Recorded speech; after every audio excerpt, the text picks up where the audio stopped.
जय गुरु जी। वीडियो को लाइक कीजिए, चैनल को सब्सक्राइब कीजिए और बेल आइकन को प्रेस कर दीजिए ताकि जब भी हम नया सत्संग वीडियो अपलोड करें तो उसका नोटिफिकेशन आप तक तुरंत पहुंच जाए और फिर आप गुरु की महिमा और उनके अनेकों चमत्कारों के बारे में सुने, वो भी संगत की जुबानी। जय गुरु जी। आज मैं आप सबके साथ जो सत्संग शेयर करूँगा वो हमें व्हाट्सएप के माध्यम से प्राप्त हुआ है।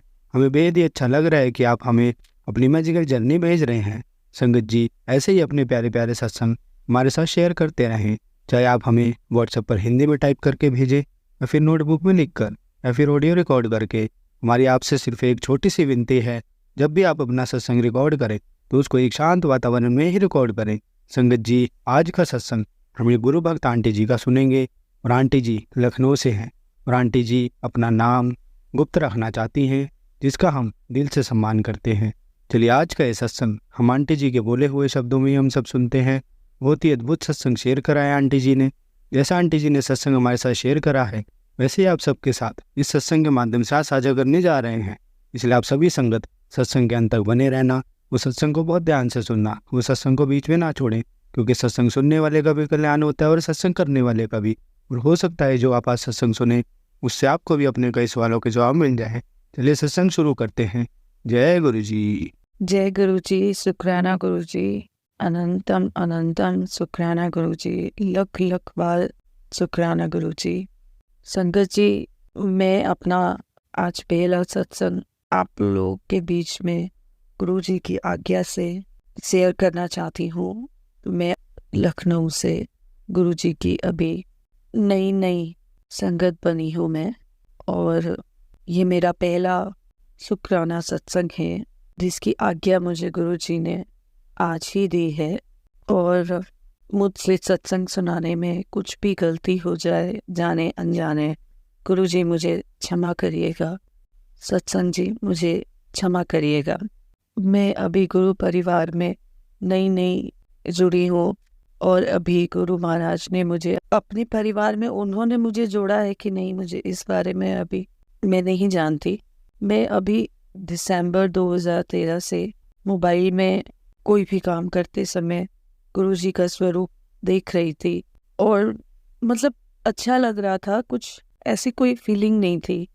मुझे मेरी एक परिचित है, उन्होंने 2.5 साल पहले कोविड के बाद मुझे गुरु महाराज जी का स्वरूप के साथ 2 बार इनविटेशन भेजा। उनके यहाँ सत्संग रहा होगा, उन्होंने मुझे भेजा व्हाट्सएप के थ्रू। बस मैंने देखा और उसको मतलब इतना ज़्यादा गौर नहीं किया और मतलब जैसे वो इग्नोर हो गया। गुरुजी मुझे क्षमा करे, मैं उस समय आपके स्वरूप को उतना मैं नहीं जानती थी और ना मैं आपकी किसी भी चीज़ों के बारे में कोई भी जानकारी मुझे नहीं थी, और मुझे क्षमा करिए, मैं बार बार क्षमा मांगती हूँ। मैं उस सत्संग में, उन दोनों ही सत्संग में नहीं जा पाई। बस सबसे पहला स्वरूप मैंने तभी देखा था। मुझे मतलब स्वरूप देख के अच्छा तो बहुत लगा था, लेकिन कोई एक फीलिंग मतलब नहीं जुड़ पाई थी उस समय।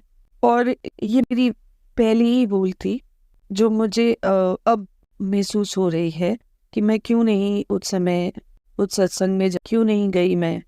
फिर दिसंबर 2023 में फिर से मुझे, जैसा कि मैंने बताया कि व्हाट्सएप के दौरान व्हाट्सएप मोबाइल में फेसबुक इंस्टा कुछ भी खोल रही थी, तो अचानक से गुरुजी का स्वरूप मुझे दिख रहा था और एक थोड़ा बहुत जैसे अटैचमेंट सा हल्का सा होने लगा था। फिर इस दौरान मेरे साथ छोटे छोटे सत्संग होने लगे। गुरुजी की आज्ञा से मैं अभी 20-25 दिन से ही ज़्यादा महसूस होने लगा मुझे। फिर बहुत ज़्यादा मतलब दुखी हो, अंदर से किसी से बात नहीं कर पाती। मेरे बुजुर्ग माता पिता हैं, उनसे भी मैं अपनी दुख तकलीफ नहीं कह पाती। मैं अंदर बहुत घुट रही थी क्योंकि मेरा बिजनेस 2018 से मैंने खोला था। एक ही साल थोड़ा सा चला था, उसके बाद कोविड आ गया। कोविड के बाद से बिजनेस डाउन रहा।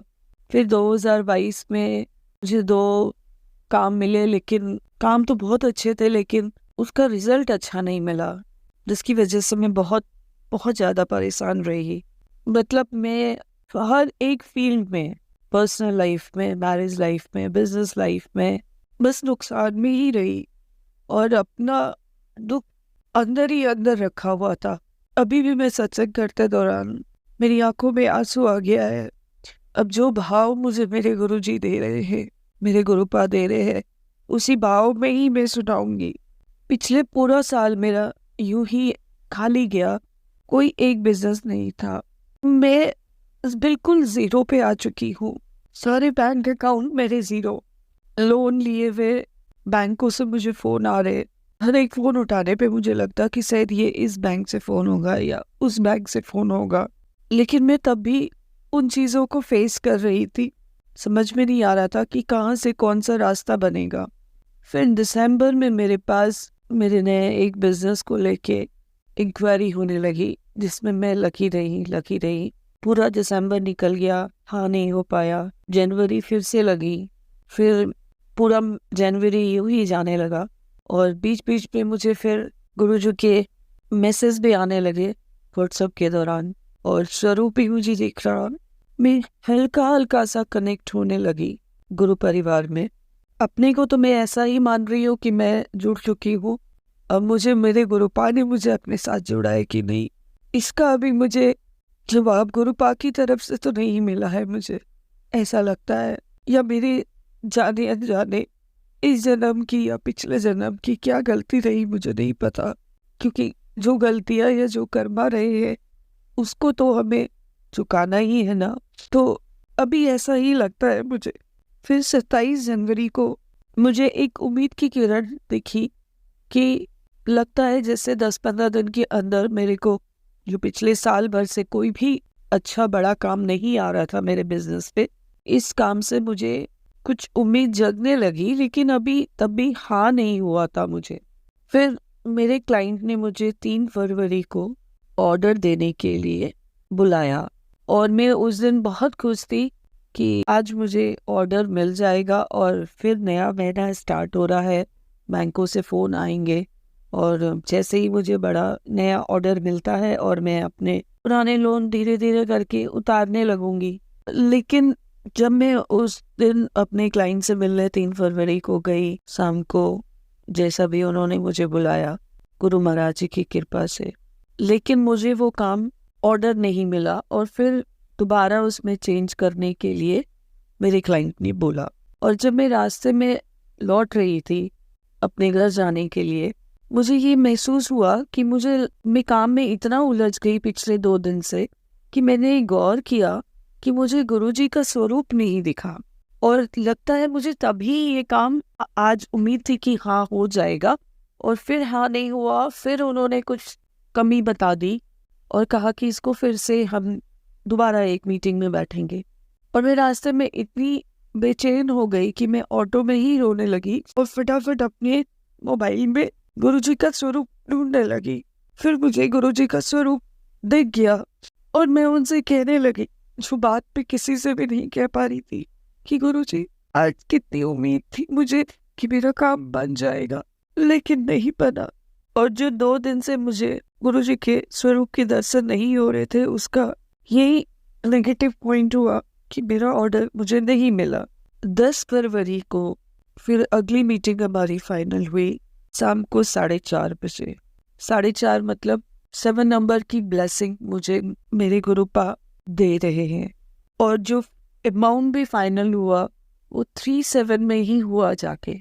जो मुझे मदद कर रहे थे मेरे एक अंकल जी थे इस डील को, तो उन्होंने उठते उठते फिर यही बोला कि 37 पे हम डील फाइनल करते हैं।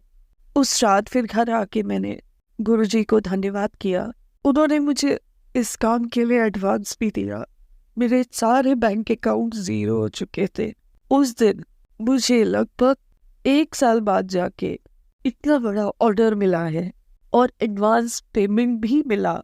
मतलब मैं तो कुछ भी नहीं थी, मैंने तो इस बारे में कुछ सोचा भी नहीं था। मैं तो यूं ही जुड़ी, गुरुजी ने मुझे चुना, या मेरा सौभाग्य था कि मैं यहाँ आई, गुरुजी के परिवार में शामिल हुई। बस इतनी ही मेरा सत्संग है अभी के लिए तो। पर जो भी चीज़ें मेरे इधर 1 महीने के दौरान, फरवरी के महीने में हुई है 2024 में, सब चमत्कार ही था। गुरुजी का चमत्कार ही हुआ मेरे साथ। गुरुजी ने मुझे मेरे पिता के रूप में, मेरे दोस्त के रूप में मुझे महसूस हुए। मैं अपना दुख कह पाई जो किसी से नहीं कह रही थी। बाहर सबको मैं अपने अंदर से चीजें मजबूत दिखा रही थी, पर नहीं थी। आगे और भी सत्संग होंगे, पर ये छोटा सा मेरा एक सत्संग था जो मुझे आज ही आज्ञा मिली है गुरुजी से कि सबके सत्संग आगे, अब तेरी बारी है। और गुरुजी ने मुझे बहुत कुछ दिया इतने कम समय पे। मैंने अभी कुछ ज्यादा चीजें मुझे महसूस भी नहीं हुई, जैसा कि मैं औरों के सत्संग में सुनती हूँ कि गुरुजी ड्रीम दर्शन देते हैं, कबूतर रूप में दिखते हैं, तितली रूप में दिखते हैं, मोर रूप में दिखते हैं। मुझे अभी कुछ भी ऐसे दर्शन नहीं हुए, लेकिन इन सब के बिना भी गुरुजी ने मेरी झोली भर दी, अभी इतनी भर दी कि मैं धन्यवाद, लाख लाख बार, कोटि कोटि धन्यवाद करना चाहती हूँ गुरुजी। और इधर एक चीज बस कहना चाहूंगी कि पिछले 2 दिन से मुझे ब्लैक मैजिक के मैसेज आ रहे हैं बहुत ज्यादा, और उसमें गुरुजी मुझे बोल भी रहे हैं कि तेरे ऊपर ब्लैक मैजिक किया हुआ है, तुझे कुछ खिला दिया गया है, तेरा काम बांधा गया है, और मैं तुझे जल्दी ही उनके बारे में बताऊंगा, उनका चेहरा भी दिखाऊंगा और नाम भी बताऊंगा। तू बस सत्संग सुना कर और शुक्राना किया कर।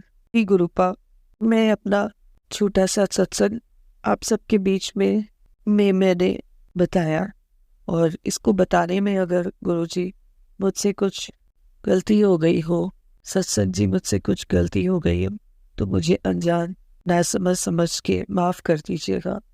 और मैं ये अपना सत्संग में यही विराम करती हूँ और गुरुजी का मंत्र जाप करती हूँ।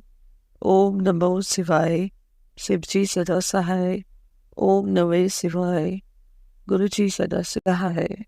जय जय गुरु जी, शुक्राना गुरु जी, शुक्राना गुरु जी। संगत जी, हमें पता है आप सब टाइटल देखकर सत्संग सुनने आए हैं, तो गुप्त वर्ड इसलिए रखा गया है कि जो कुटिया है पीछे जहाँ झूला लगा हुआ है, वहाँ आपको मिल तो जाएगा रुद्राक्ष, पर वो आपकी किस्मत है, क्योंकि हमें भी मिला है रुद्राक्ष पहले एक सेवादार से, पर हमने खुद वो पेड़ नहीं देखा है, वो सेवादार नहीं बताया है कि हाँ यहाँ पेड़ है एक रुद्राक्ष का, पर वो आपकी किस्मत है कि वो आपको पेड़ दिख गया या आपको खुद वो रुद्राक्ष मिल गए। नहीं तो आपको रुद्राक्ष या किसी सेवादार से मिल पाएंगे, या वैसे आपको खुद ही वहाँ अगर आप सेवा कर रहे हैं मंदिर के आसपास ओपन डे पे, तो आपको वैसे मिल पाएंगे, वरना कोई चांस नहीं है। तो जय गुरु जी। संगत जी, आज हम आपको रुद्र संहिता का द्वितीय खंड का 31वां अध्याय पढ़कर नहीं सुना पाएंगे, वो आप कल के सत्संग में सुनेंगे। जब तक आप गुरुजी के सत्संग सुनते रहे, गुरुजी का मंत्र जाप करते रहे। जय गुरुजी, शुक्राना गुरुजी। संगत जी, अगर आपको आज का सत्संग अच्छा लगा हो तो आप इस सत्संग को और संगत के साथ जरूर साझा करें, जिससे वो भी महाराज का दिव्य आशीर्वाद प्राप्त कर सके। जय गुरुजी।